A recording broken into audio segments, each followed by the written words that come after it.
Double A वैदिक ज्ञान KD. And guys, आज का मेरा वीडियो होने वाला है बी फार्मा फर्स्ट सेमेस्टर के स्टूडेंट्स के लिए। आज मैं आपको मेनली बताऊंगी इंपॉर्टेंट क्वेश्चंस। ठीक है, तो बहुत सारे स्टूडेंट्स के ये पूछ रहे थे कि मैम इंपॉर्टेंट क्वेश्चन बता दीजिए बी फार्मा फर्स्ट सेमेस्टर के। आप लोग बहुत परेशान भी, क्योंकि एग्जाम आप लोगों के चल ही रहे हैं। कुछ यूनिवर्सिटीज के चल रहे हैं, कुछ के स्टार्ट होने वाले, कुछ के 8 से हैं, कुछ के 9 से हैं। तो परेशान बिल्कुल मत होइए आप लोगों के एग्जाम से पहले ही मैंने ये वीडियो बना दिया है इंपॉर्टेंट क्वेश्चन। तो कुछ स्पेसिफिक इंपॉर्टेंट क्वेश्चन आज मैं आपको बताऊंगी कि ये वो इंपॉर्टेंट क्वेश्चंस आप प्रिपेयर कर लीजिए, तो आप एग्जाम में अच्छे मार्क्स गेन कर लेंगे। पहले भी मैं काफी सारी वीडियोस बना चुकी हूँ इंपॉर्टेंट क्वेश्चन के रिगार्डिंग, लेकिन आज सीधा कंप्यूटर की स्क्रीन पे चलते हैं। कुछ ही स्पेसिफिक क्वेश्चंस आज मैं आपके साथ शेयर करूंगी, जो कि अगर आप प्रिपेयर करके जाते हैं एग्जाम के लिए तो आप बहुत अच्छे मार्क्स गेन कर सकते हैं। तो चलते हैं सीधा कंप्यूटर की स्क्रीन पे। ओके, सो फर्स्ट सब्जेक्ट यहाँ पे दिया हुआ है ह्यूमन एनाटॉमी एंड फिजियोलॉजी। तो इसमें मैं बता देती हूँ कि इंपॉर्टेंट टॉपिक आपको कौन कौन से प्रिपेयर करने हैं। ठीक है, तो देखिए इसमें फर्स्ट यूनिट में जो मैं आपको इम्पोर्टेंट टॉपिक बताऊंगी वो है आपका मेन जो आपको प्रिपेयर करना है, वो प्रिपेयर करना है आपको cellular level of organization. Important topic है, मोस्ट इंपॉर्टेंट है, सेल के बारे में ज़रूर पूछता एग्जाम में आपका आएगा। ठीक है, तो सेल को आपको डिफाइन करना है, इसका एक भी टॉपिक नहीं छोड़ना है। सेल के अंदर से कुछ भी पूछ सकता है। नॉर्मल सेल का डायग्राम सबसे पहले, सेल में कोई भी क्वेश्चन आए आपको सबसे पहले ड्रॉ करना है उसका डायग्राम। ठीक है, दूसरी चीज tissue level of organization. Tissue भी कभी कभी पूछ लिया जाता है, लेकिन शॉर्ट नोट के लिए आपको classification of tissue and tissue prepare करना है। उसके बाद सेकंड यूनिट में अगर मैं बात करूं आपकी, तो इसमें आपको प्रिपेयर करना है स्केलेटन सिस्टम। स्केलेटन सिस्टम के अंदर आपको क्या प्रिपेयर करना है वो मैं आपको बता देती हूँ। ठीक है, यहाँ पे आपको प्रिपेयर करना है बोन्स के कितने टाइप होते हैं। ठीक है, उसके बाद मसल्स, डिवीजन ऑफ सेल। तो ये सारी चीज़ें वैसे अगर मैं बात करूँ तो ये मोस्ट इंपॉर्टेंट नहीं है, लेकिन फिर भी आप इसमें टाइप ऑफ बोन और स्केलेटन सिस्टम का डायग्राम आप प्रिपेयर कर सकते हैं। उसके बाद अगर मैं स्किन की बात करूँ तो ये शॉर्ट नोट के लिए इंपॉर्टेंट है। मीन शॉर्ट नोट में आपसे पूछ लिया जाता है कभी कभी, जिसमें आपका डर्मिस एंड एपिडर्मिस जो 2 लेयर होती है स्किन की, वो आपको डिफाइन करनी होगी। ठीक है, उसके बाद अगर मैं बात करूँ आपकी जैसे कि जॉइंट्स एक इम्पॉर्टेंट टॉपिक है। कभी कभी जॉइंट्स के बारे में पूछ लिया जाता है, जैसे कि क्लासिफिकेशन ऑफ जॉइंट्स को डिफाइन करो। ठीक है, लेकिन अगर आप इसे स्किप करना चाहें तो कर सकते हैं। नेक्स्ट अगर मैं बात करूँ थर्ड यूनिट, तो थर्ड यूनिट में आपका ब्लड इम्पॉर्टेंट है। ब्लड को आपको प्रिपेयर करना है। कभी कभी लिम्फेथेटिक सिस्टम के बारे में पूछ लिया जाता है, लेकिन लिम्फेथेटिक सिस्टम इतना इम्पोर्टेंट नहीं है। बट ऐसा भी मैं नहीं बोलूँगी कि लिम्फेथेटिक सिस्टम नहीं आ सकता है। ब्लड आपको ज़रूर प्रिपेयर करना है, इसमें से एक क्वेश्चन आपको ज़रूर मिलेगा। ठीक है, इंपॉर्टेंट है ये। ठीक है, ब्लड आपको प्रिपेयर करना है। उसके बाद अगर मैं बात करूँ पेरिफेरल नर्वस सिस्टम, सो पेरिफेरल नर्वस सिस्टम में आपको प्रिपेयर करना है classification of peripheral nervous system. Peripheral nervous system मतलब सिंपैथेटिक और पैरासिम्पैथेटिक। इसमें आपको 2 चीज़ प्रिपेयर करनी है, sympathetic nervous system and parasympathetic nervous system ज़रूर तैयार करना। उसके बाद आपका स्पेशल सेंस, एक क्वेश्चन यहाँ से ज़रूर बनेगा, 100% गारंटी है एक क्वेश्चन स्पेशल सेंस से पूछेगा। आई, ईयर या फिर टंग में से, आई, ईयर, टंग, ये 3 मोस्ट इंपॉर्टेंट है, इन्हें जरूर तैयार कर लेना। कार्डियोवास्कुलर सिस्टम 100% आपका क्वेश्चन आएगा, पहला या दूसरा ही क्वेश्चन आपको शायद देखने को मिल जाए कार्डियोवास्कुलर सिस्टम से। एचएपी में आपको याद रखना है कि डायग्राम नहीं भूलना है, डायग्राम जरूर बना के आने हैं। राइट, उसके बाद अगर मैं सेकेंड सब्जेक्ट की आपकी बात करूं, सेकंड सब्जेक्ट जैसे कि यहाँ पे दिया हुआ है आपका फार्मास्यूटिकल एनालिसिस। फार्मास्यूटिकल एनालिसिस के अंदर आपको प्रिपेयर करना है, जैसे कि यहाँ पे है different technique of analysis. Different technique of analysis कई बार पूछ ले जाता है, तो ये आप प्रिपेयर कर सकते हैं। सारे जो ये टॉपिक दिए हुए हैं, फर्स्ट मैं यहाँ पे आपको यहाँ पे मार्क कर लीजिए आप, मैं बता देती हूँ आपको। Definition, different technique of analysis, primary and secondary standardization, ये आपको प्रिपेयर करना है शॉर्ट नोट के लिए। शॉर्ट नोट के लिए ये आपको प्रिपेयर करना है। उसके बाद मैं बात करूंगी एरर की, इंपॉर्टेंट टॉपिक है, पूछ लिया जाता है कई बार एग्जाम में, प्रिपेयर कर लेना। उसके बाद आपको सेकंड यूनिट में प्रिपेयर करना है एसिड बेस टाइट्रेशन। जरूर आएगा। एसिड बेस की थ्योरी पूछेगा या फिर एसिड बेस टाइट्रेशन के बारे में आपसे पूछा जाएगा। अगर मैं थर्ड यूनिट की बात करूं तो इसमें से आपका जो इम्पोर्टेंट है, इसमें से मोहर मेथड, वोल्हार्ड मेथड, दोनों में से ये टॉपिक आपको एग्जाम में रखा मिलेगा, जरूर आएगा। 100% है कि आपका इन दोनों में से कोई भी एक मेथड या फिर दोनों भी पूछ सकता है। उसके बाद आपका कॉम्प्लेक्सोमेट्री टाइट्रेशन भी इंपॉर्टेंट है, कई बार पूछ लिया जाता है। ठीक है, ये सब एक दूसरे से कोरिलेटेड है।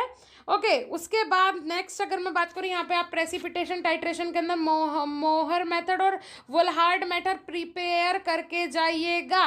कॉम्प्लेक्सोमेट्री टाइट्रेशन में आपको अगर मैं बात करूँ तो कॉम्प्लेक्सोमेट्री टाइट्रेशन का नॉर्मली पता होना चाहिए, उसकी क्लासिफिकेशन पता होनी चाहिए।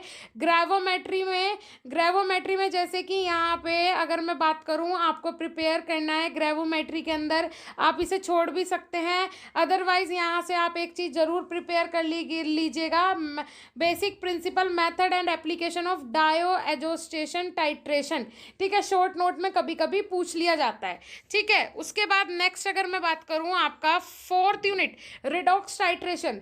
देखिए रिडॉक्स टाइट्रेशन में से आपका जो आएगा वो ज़्यादातर इसमें से शॉर्ट नोट में पूछा जाता है कि जैसे कि आइडोमेट्री हो गया, उसके बाद आपका आइडियोमेट्री हो गया, ये सारी चीज़ें इसमें से पूछी जाती है शॉर्ट नोट के लिए, ये इंपॉर्टेंट है, प्रिपेयर कर लीजिएगा। उसके बाद फिफ्थ यूनिट की अगर मैं बात करूँ, फिफ्थ यूनिट मोस्ट इंपॉर्टेंट है, आपको यहाँ से एक या दो क्वेश्चन देखने को जरूर मिलेंगे पोटेंशियोमेट्री से।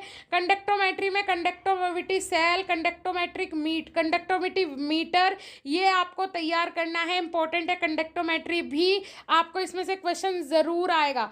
पोटेंशियोमेट्री में इलेक्ट्रोकेमिकल सेल इंपॉर्टेंट है, ये आता है कई बार एग्जाम में पूछा जाता है। ठीक है, इसके तीनों ही टॉपिक इंपॉर्टेंट है तो प्रिपेयर ज़रूर कर लीजिएगा। उसके बाद अगर नेक्स्ट मैं बात करूँ, यहाँ पे थर्ड सब्जेक्ट आपका है फार्मास्यूटिकल्स में मैं आपको जो इंपॉर्टेंट चीज़ें बताती हूँ उसमें से सबसे पहले डोजेज फॉर्म इंपॉर्टेंट है आपका, ये लॉन्ग क्वेश्चन में पूछा जा सकता है। प्रिस्क्रिप्शन इंपॉर्टेंट है, लॉन्ग क्वेश्चन में पूछा जा सकता है। उसके बाद ओसोलॉजी, शॉर्ट क्वेश्चन में पूछा जाएगा ओसोलॉजी आपसे। ठीक है, फार्मास्यूटिकल कैलकुलेशन इतना इंपॉर्टेंट नहीं है लेकिन क्वेश्चन आ जाता है, लेकिन अगर आप इसे स्किप करना चाहें तो आप इसे ऑप्शनल में छोड़ सकते हैं। उसके बाद पाउडर से एक क्वेश्चन आएगा, लिक्विड डोजेस फॉर्म से भी क्वेश्चन बन सकता है, इसमें आपको प्रिपेयर करना है एलिक्सर एंड सिरप, दो इसमें एग्जांपल आपको प्रिपेयर करना है, एलिक्सर और सिरप, राइट। उसके बाद नेक्स्ट अगर मैं बात करूं यहाँ पे थर्ड यूनिट में आपका इंपॉर्टेंट है, जो आपको एग्जाम में जरूर आएगा, या तो बाइफेजिक लिक्विड जिसमें से आपको सस्पेंशन या इमल्सन 100% दोनों में से एक टॉपिक आपसे जरूर पूछा जाएगा और दोनों में डिफ्रेंशिएट भी पूछा जा सकता है, अदरवाइज एक क्वेश्चन जरूर बनेगा इससे। फोर्थ यूनिट की अगर मैं बात करूं तो यहाँ पे फार्मास्यूटिकल इनकम्पैटिबिलिटीज इंपॉर्टेंट है आपके शॉर्ट नोट के लिए, और सपोजिटोरीज आपका इंपॉर्टेंट है लॉन्ग क्वेश्चन के लिए। ठीक है, नेक्स्ट है आपका सेमी सॉलिड डोजेज फॉर्म में आपका क्या आएगा वो मैं आपको बता देती हूँ। इसमें आपका डिफरेंशिएट पूछा जाएगा, जैसे कि difference between ointment and paste, difference between आपका हो जाएगा वैनिशिंग क्रीम और कोल्ड क्रीम, डिफरेंस बिटवीन आपका पूछ सकता है सिरप, एलिक्सर, ये सारी चीज़ें सेमी सॉलिड है। सेमी सॉलिड में तो आपका क्रीम में जैसे कि वैनिशिंग क्रीम, कोल्ड क्रीम में यहाँ पे डिफरेंस पूछ लेगा, पेस्ट में ऑइंटमेंट में डिफरेंस पूछ लेगा, इस तरीके से ये प्रिपरेशन आपको डिफाइन करना पड़ेगा। ठीक है, नेक्स्ट सब्जेक्ट की अगर मैं बात करूं, फोर्थ एंड लास्ट सब्जेक्ट आपका इनऑर्गेनिक केमिस्ट्री में आपका इंपॉर्टेंट है इम्प्योरिटीज इंपॉर्टेंट टॉपिक है। उसके बाद आपका है acid base and buffer, important, जरूर एक क्वेश्चन आएगा। Major extra and intracellular electrolyte से भी काफ़ी बार क्वेश्चन पूछा जाता है, लेकिन मैं इसे मोस्ट इंपॉर्टेंट नहीं बोलूँगी, कभी कभी आ जाता है, अगर आप प्रिपेयर कर लेते हैं तो अच्छा है, अदरवाइज अगर छोड़ देते हैं तो भी कोई प्रॉब्लम नहीं है।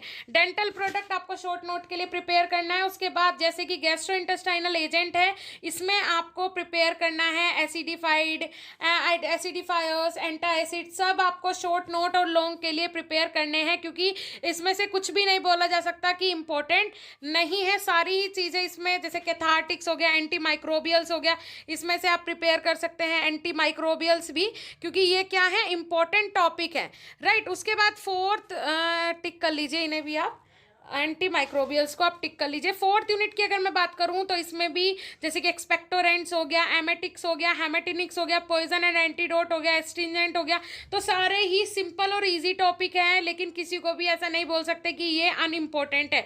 सारे ही टॉपिक इंपॉर्टेंट है। मोस्ट इंपॉर्टेंट की अगर मैं बात करूं तो एक्सपेक्टोरेंट, एमेटिक्स एंड आपका पॉइजन एंड एंटीडोट, 3 टॉपिक ज्यादा मोस्ट इंपॉर्टेंट है, इसमें इन्हें आप प्रिपेयर कर लेना। फिफ्थ यूनिट में से एक क्वेश्चन 100% आएगा 15 नंबर का रेडियो फार्मास्यूटिकल्स में से। जिसका 15 नंबर का लॉन्ग क्वेश्चन होता है उनका 15 नंबर में जरूर देखने को मिलेगा इससे, और जिनका आपका 10 नंबर का, 7 नंबर का, 8 नंबर का लॉन्ग क्वेश्चन होता है उन्हें भी रेडियो फार्मास्यूटिकल्स में से क्वेश्चन 100% देखने को मिलेगा। तो इसे आप इंपॉर्टेंट मार्क कर लीजिएगा। इसमें आपसे प्रॉपर्टीज पूछ सकता है, डिफरेंस पूछ सकता है, अल्फा बीटा गामा रेडिएशंस में।